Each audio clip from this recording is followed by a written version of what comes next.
गुरुदाता ममता द्वार खड़ा।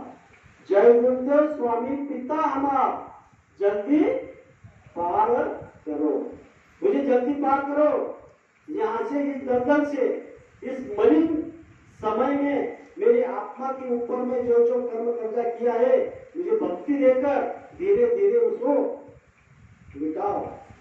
मैं आपकी विनती कर रहा हूँ। बाबा जय गुरु जी महाराज से हम अरदास कर रहे हैं, यहाँ से मुझे निकालो। फिर आगे कहा कि जय गुरुदेव स्वामी पिता हमार, जल्दी पार किया। मेरे प्यारे गुरु दाता ममता द्वार था। इस प्रार्थना में कितना अवश्य भरा हुआ है। जब आपको विचार करो, जब हम प्रार्थना गाते हैं तो उसका एक एक शब्द, एक एक वचन में गुरु महाराज ने गहरा राज भरा हुआ है। आज इस धरती पर जो प्रार्थना हम आप लोग गा रहे हैं, मालिक ने हमारे लिए सब कुछ तैयार करके रखा है। आपकी प्रार्थना सब कुछ परफेक्ट करके रखा है। सिर्फ आपको क्या करना है, दिल करना है और मालिक से अरदास करनी है। क्योंकि हम आप लोग कई बार प्रार्थना में सुनी होगी, जीवन की डोर टूटने से पहले स्वामी जी हमको अपना बना लीजिए। जीवन की ज्योत बुझने से पहले स्वामी जी आप मुझे अपना बना लीजिए। जो हमारी जीवन की ज्योत कहाँ है, दोनों आंखों के बीच में आत्मा है। और जिस दिन यहाँ से हमारी सांस की पूंजी खत्म हो जाएगी, यहाँ से वो अपने कर्मों के अनुसार चली जाएगी, धर्मदार उसका हिसाब करेगा। तो उससे पहले हमको क्या करना है, जीते जी मरना सीख लेना है। जब हम जीते जी मरना सीख लेंगे तो हमको मरने का भय नहीं रहेगा। और आज ये जो क्रिया हम आप लोग कर रहे हैं, जीते जी मरने की क्रिया, मतलब क्या, जो हम ध्यान कर रहे हैं, भजन कर रहे हैं, जो सिमरन कर रहे हैं, हम सिमरन कर रहे हैं तो याद कर रहे हैं, ध्यान कर रहे हैं, तो हमारी आत्मा ध्यान करते करते क्या हो जाएगी, भजन करते करते क्या हो जाएगी, मुक्ति पा देगी। मुक्ति कब पाया जाता है, हमारी महाराष्ट्र के संत महात्माओं ने सभी मानव जाति को बताया, देवाच्या द्वारी भूभाक्षणवरी देने मुक्ति चारी साधी है। तो मुक्ति जब, ये चार मुक्ति जब साध्य हो जाएंगे, तो इसलिए गुरु महाराज ने हमको कहा कि आप सिमरन करो, ध्यान करो, भजन करो, तो आपकी पूंजी इकट्ठा हो जाएगी। आपके ऊपर में जो कर्म लगे हुए हैं, मोटे बंधन जगत के गुरु भक्ति से काट, जिन्हें बंधन चित्त के कटे नाम प्रताप, ये नाम प्रताप से जिन्हें बंधन कट रहे हैं चित्त के, और जो मोटे बंधन है, जो काम है, क्रोध है, लोभ है, मोह है, अहंकार है, ये मुरझा रहे हैं, वो धीरे धीरे दमन हो रहे हैं। ये दमन कब होते हैं, जब संत महात्मा के पास जाते, वहां पर हम सत्संग सुनते और सत्संग का एक एक वचन हम अंदर में ग्रहण करते, तो वो आगे काम होता। फिर आगे संत महात्मा हमको कहते, गुरु दरिया में नहाना, मन कहीं और न जाना, मन कहीं भूल न जाना। हम क्या कर रहे हैं, गुरु दरिया में नहा रहे हैं, ये जो सिमरन कर रहे हैं, ध्यान कर रहे हैं, भजन कर रहे हैं, सत्संग हो रहा है, जहाँ गुरु के चरण पड़े हैं, जो पावन भूमि पर हम यहाँ साधना कर रहे हैं, यहाँ उनकी चरण की रज हमारे ऊपर में बरस रही है। कैसी, यहाँ पर हम जो बोल रहे हैं ना, गुरु दरिया में नहाना, मन कहीं भूल न जाना। गुरु दरिया का जल बड़ा निर्मल, इसी में गोता लगाना। हमको संत महात्मा क्या कहते हैं, गुरु दरिया का जल जो है वो बड़ा निर्मल है, इसी में आपको क्या करना है, गोता लगाना है। गुरु चरण में 68 तीर्थ, गुरु पूजा में सबकी पूजा, यहाँ पर गुरु पूजा में सबकी पूजा है। उठत बैठत हमको गुरु से अरदास करनी है।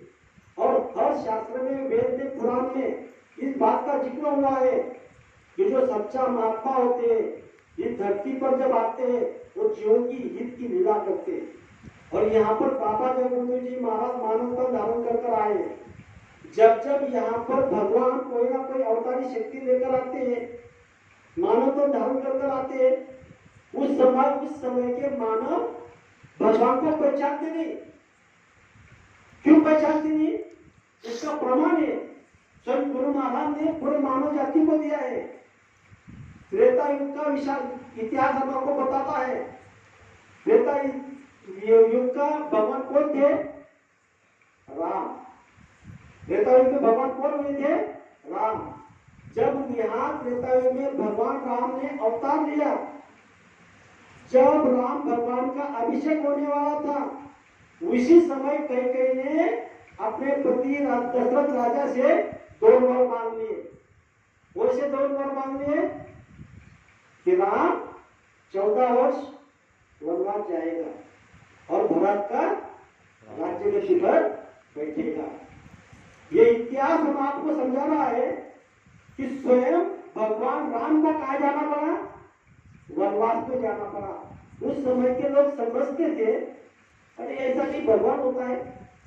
उसके पिता ने उसको बता दिया कि वनवास चला जा, उसकी बात मान ली, चलो ठीक है, वो गया तो गया।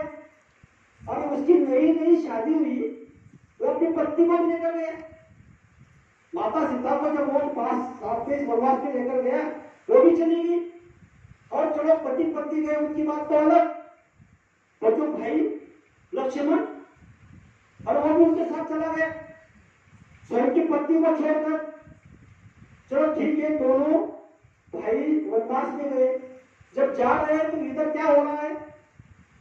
राजा दशरथ राम राम करते करते प्राण छोड़ गए। क्योंकि उस समय की रीत थी, कौन सी रीत थी? रघुकुल रीत सदा चली आई, प्राण जाए पर वचन ना जाए। जो वचन दिया था कैकेयी को, वचन राजा दशरथ ने निभाया, वो पूरा किया। स्वयं भगवान राम को वनवास भेजा। चलो ठीक है, राम भगवान को वनवास भेजा, उसकी पत्नी को वनवास भेजा, माता सीता को, भाई भी को भेजा। जाते जाते जब वनवास में गए, कुछ दिन वहां रुके ठहरे, तो आगे कैसी लीला हुई? अरे सीता को रावण उठाकर लेकर गया, सीता को रावण उठाकर लेकर गया। तो उस समय के लोग क्या समझते थे? अरे जो अपनी पत्नी की रक्षा नहीं कर सकता, ऐसा भी भगवान होता है? और जो स्वयं की पत्नी की रक्षा नहीं करता तो हमारी क्या रक्षा करेगा? उस समय तो लोग यही समझते होंगे। जब राम का युद्ध हुआ, अधर्म का सफाया किया, धर्म की स्थापना की, यही 9 दिन में यही ऐसा ही युद्ध चल रहा था। और विजयादशमी जो 10वां आ रहा है, उस समय में रावण का क्या हुआ? वध हुआ। वो आज हम आपको समझाएंगे। ये हुई त्रेता युग का इतिहास। तो उस समय लोगों ने भगवान राम को भगवान नहीं माना। जब सब हो गया फिर बाद में माना, तो बाद में मानने से क्या मिलेगा? कुछ मिलेगा? समय समय बलवान वही अर्जुन वही मान, बिल्ले रोटी गोपिका, पुरुष बलि होत नहीं, समय होत बलवान। अब मुझे बताओ, 6 दिन हो गए हमको साधना करने में। अब कोई बोलेगा कि मैं 6 दिन पहले या साधना के लिए बैठूंगा, उसका समय तो चला गया। अभी आपके पास में कितने दिन बाकी है? 4 दिन। क्योंकि ये जो हम साधना कर रहे हैं, ये मुहूर्त होता है, ये समय होता है, उसी समय में हमको काम कर लेना चाहिए। तो ये त्रेता युग की बात मैंने आपको समझाई। आया द्वापर युग। द्वापर युग में कृष्ण भगवान का जन्म क्या हुआ? सब लोग विचार करो कि कृष्ण भगवान का जन्म द्वापर युग में कहा हुआ? जेल में हुआ, कारागृह में हुआ। अब मुझे बताओ, जब कृष्ण भगवान का जन्म जेल में हुआ, उसके माता पिता को बंदिश कराया गया, उस समय के लोग क्या समझते होंगे? ये ऐसा कोई कृष्ण भगवान होता है? और जिसका जन्म जेल में हो रहा है, कारागृह में हो रहा है, उसके माता पिता को बंदिश किया गया है। भगवान अगर होते तो छुड़ा लेता, कहीं महल में उसका जन्म होता। आगे आगे जब कृष्ण भगवान ने लीला की, पुतला को मारा, कागासुर को मारा, बकासुर को मारा, कालिया मर्दन को मारा, इतने बड़े बड़े राक्षस को मारा, फिर भी उस समय के लोगों ने उस बात को समझे नहीं। अरे छोटा सा नन्हा सा बालक जब इतनी बड़ी बड़ी शक्तियां को राक्षस जैसे को मार रहा है तो उसके अंदर में कोई शक्ति ताकत तो होगी। लेकिन उस समय के लोगों ने क्या कहा, अरे ऐसा भगवान थोड़ी होता है, तो नटखट है, ये गोपियों के मटकी को तोड़ता है, मक्खन को चुराता है, ये चोर है, चोरी करने वाला है। भगवान कैसा होता है?